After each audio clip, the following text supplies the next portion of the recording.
thank you very much for this invitation to this event, and also for this first presentation of Martin, which was very good for insight into the Albania's context. And okay, no problem, I can speak.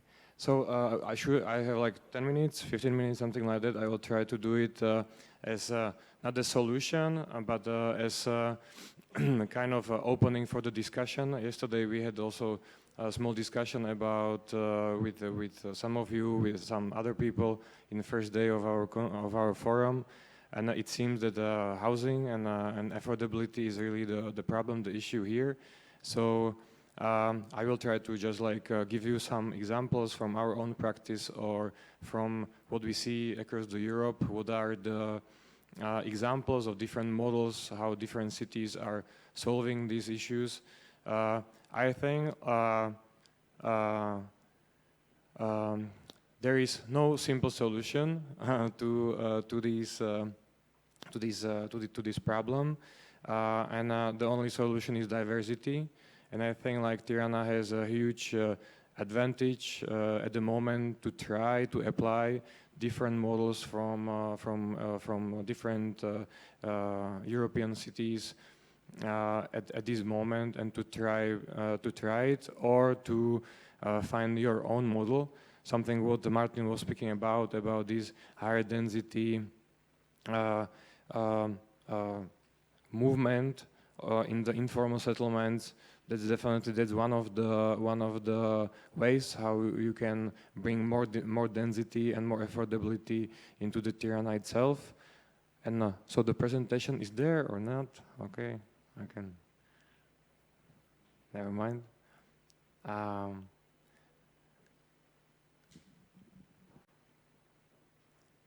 It's maybe because it's PDF, not the PowerPoint. Doesn't work?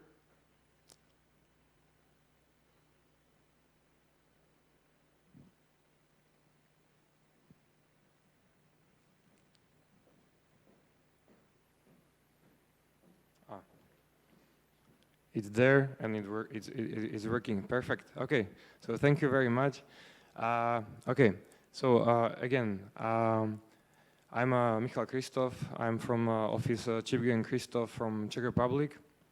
Just like very short introduction. We are office of around 60-70 architects. We are working together for more than 13 years, mostly in Czech Republic and Slovakia. And mostly our work is on housing, as in Czechoslovakia, or Czech Republic and Slovakia, it was and it is one of the most important topics as well. And more than 50% of our work is for housing, not only in for the private clients, but also for the public. Now it doesn't work. It works. Why we are here, it's also because like we were invited to the competition for the convention center and a multi-complex area on a boulevard. We were one of the two winners together with Fuksas. At the end, we lost it, and Fuksas will build it. So this will be not gonna build, but we are invited to another competition and so on. And I'm here for the fourth time already, and from the first meeting of the Albania and Tirana, I was very impressed what is happening here, and we are more and more interested to understand the entire context, not only to build skyscrapers here, but what are all the topics and what's the entire context. So we are So we are very happy that we can be also present here in this conference. I'm an architect, and I think like affordable housing is mostly about market and policies. It's like we as architects, we are at the end of the story. There is often the question what the architects can do with affordability. Of course, we can design very functional schemes. We can bring the very good designs. We can bring the modularity or different solutions for this, for dealing with the affordability. But mostly it's about the market. It's about the policies. And because I'm architect, I wanted to start with not with paragraphs, diagrams, and stuff, but with one project which we did in Czech Republic, and which is kind of interesting example how we are solving in Czech Republic, or what is one piece of the puzzle in Czech Republic in solving this issue. And it's this project somewhere here. It's a kind of middle-size infill project with 6 or 7 different houses. Every house is in a wider city center. It's around. It supports the walkability through and bringing new public spaces in the neighborhood, and it brings 6 new communities of the people into this developing area. And we started with and I wanted to start the entire presentation with not the diagrams, but with the most important thing, and that's the apartment. This is the entire thing is a municipal housing project. So the investor is the city itself. So they understood that the market cannot solve the problem, and they created their own strategy and agenda of building new affordable housing mostly for the middle class in our city, in the second largest city, Brno, in Czech Republic. And so they understood that they cannot just wait for the market to solve the problem, which is basically the same in Brno as in Tirana. And we started with one simple thing, and that's like apartment. Normally, we know like we have to have the living room, we have to have a kitchen and all those things, and of course we try to make the apartment as small as possible. But we came up with some trick, which is movable walls. That if we applied the movable walls in some corners of the apartment, we were able to create very small and affordable square meters of the smallest unit.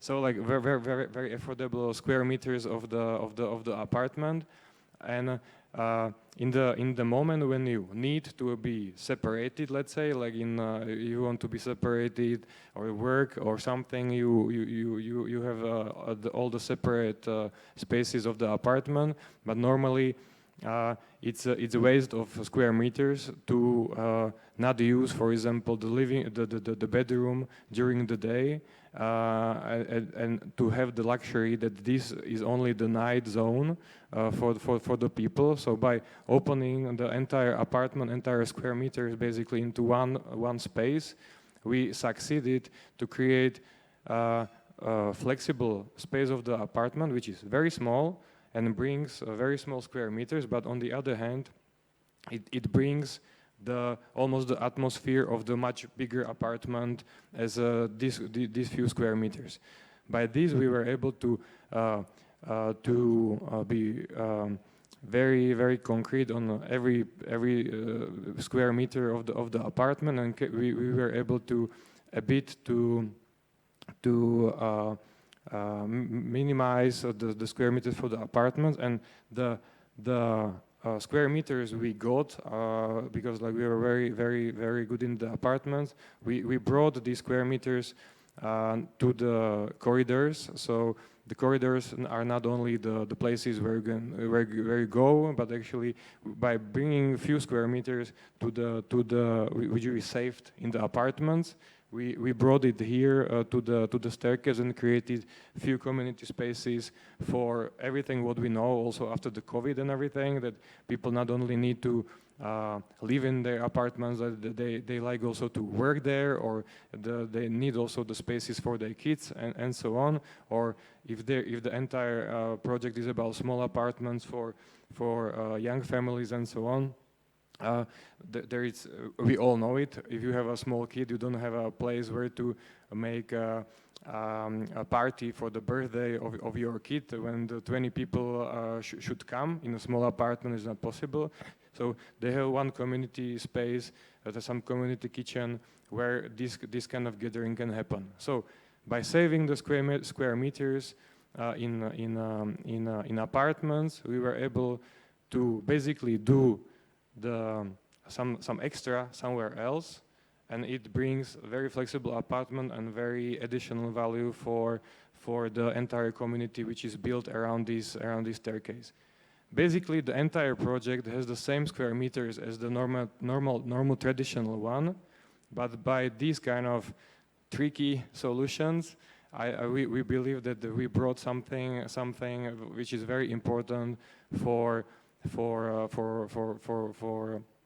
people who will live here. So at the end, it's like these six houses. Every house has its own staircase, its own community. One of these houses is also the house not only for young families, but house for the elderly. So in the city center, the city is building these new apartments, and is one of the pilot projects in the entire city. So they will continue, is one of the prototypes, and they will continue to do this kind of agenda. The entire target is about that the Brno is second largest city, and it's a university city, and they understood that the best students after the graduation, they are moving to Vienna or to Prague, and maybe something similar is happening like here, that the best graduates are moving to I don't know, to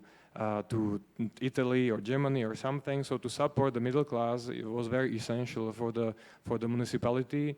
And this program is especially designed for the people with around between 25-35 years old, with the income, with the higher education, and is especially for them. They can apply to this program, and they have to wait after the first apartments will be built. But that's something what, for example, Prague or Vienna are not offering, and this is the difference, because like everyone wants to stay in Brno because it's a very nice town for life, but they don't have. Because of the salary, they are moving out. So Brno wanted to create something else what could attract people to stay in the city. So I think like there is I will speak then about other things. So I think as architects we can support these agencies, these agendas, these programs with very well thought through designs. And we can make a difference. Maybe this is something what can be also partially applied in Tirana. Why not? As I said at the beginning, it's about diversity, about like bringing not only one or two tools or solutions for the affordability and to think like it will be solved now, but to the diversity of approaches. Even for one family or one community or a few communities, every piece is a good thing. So this is how we do it sorry, this was me. So that was our project. Sorry, I'm not finished. Now then it will be short. So then like this was something just like some project which we do in Czech Republic. I was also like trying to find like what affordable housing is and so on. I think we don't need to speak about it much, but it's basically is about to bring the right opportunity for middle class and lower class to live in a kind of like sustainable way. Not like far away, not in a distant way in the city center, but really in the wider city center where the all qualities and of the life are. And I'm not any specialist, but if I would start to think about like what the affordability is about, not like normally it's about income, it's about the prices of square meters, and it's about mortgages. This is like how normally it works. And if something from that starting not to work, a lot of cities started to develop a lot of models how to solve the problem of affordability of the housing, and it's crazy. As I said, one of these is like in Brno, that the city itself is taking initiative and is building is developer by themselves. Then the other model we can find in Vienna, which is like very good city to visit and to understand what all the policies they have, and they were not dealing with the affordable housing for 10 years, but for more than 100 years. And they are like very rich and very good city in terms of the affordability of the housing. But it's not so simple to apply all the rules to the Tirana just now, because like I will tell you a few examples. For example, what is also interesting in Vienna is the scale, that they are not building only few buildings in the program of the affordable housing, but they are building entire new quarters in this model. And what is interesting, I just took a few graphs because my wife, she was doing the PhD on affordable housing in Vienna. So what is interesting is that more than 66% of the people are living in rental apartments. They are not owning them. That's something what we discussed also yesterday. That also in Czech Republic, Slovakia, Eastern Europe, it's more normal that people are owning the apartments. But also Vienna is showing us, and the entire Western world is showing us that this is the future. It's the renting is the future, because like people will not be able to own the apartments in the future, and about 45% of the entire apartments or entire apartments in Vienna are from the supported program. Either they are in the buildings which are owned by the city, because like they were building these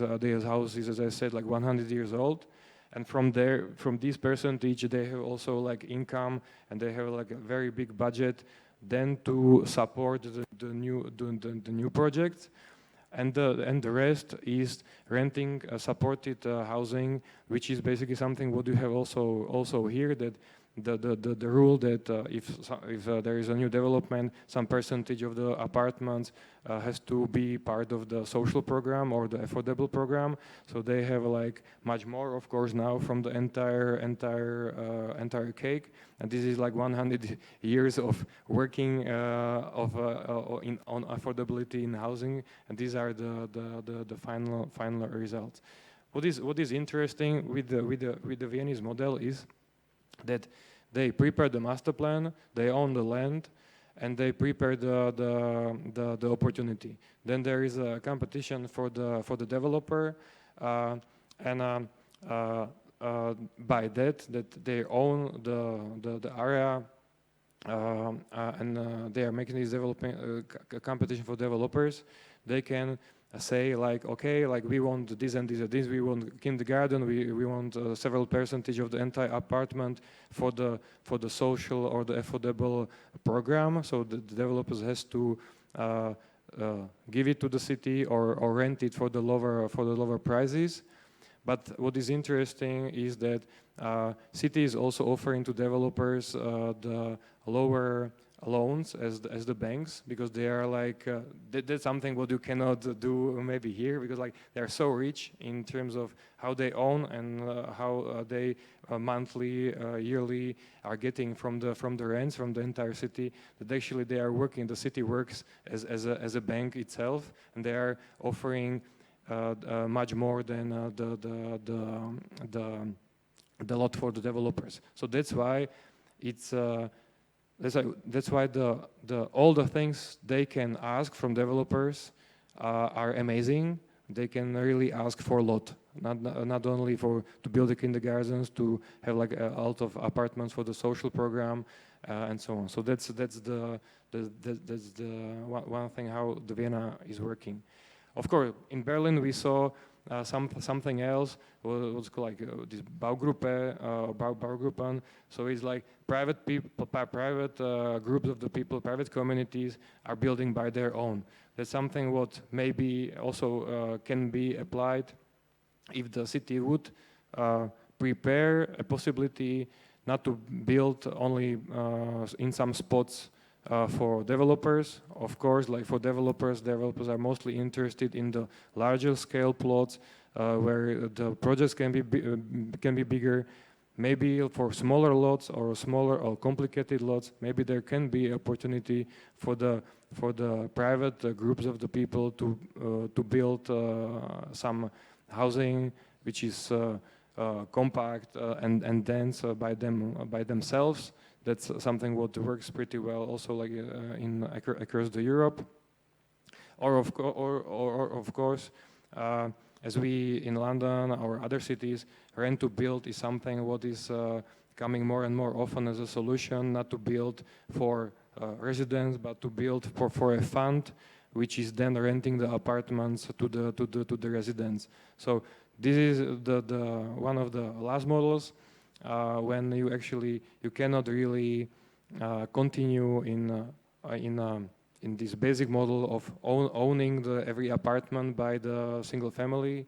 If the market is affected by Airbnbs or taking into account that a lot of like rich people they don't have just one apartment, that they have much more apartments, and then they are taking it as their investment. So that's another model. And very last model is repurposing of the existing buildings. We did one project in New York, and we were repurposing the skyscraper from offices to apartments, and that's something what is also happening across the Europe, in Paris and elsewhere. That a lot of existing office buildings are repurposing for the housing. And that's it. Basically, what is the strategy for Tirana? I don't know. I think it's a diversity, yeah, and maybe together in the discussion we can find something like the Albania or Tirana very specific model of the affordable housing. I don't know. I'm sorry for my voice from air conditioning.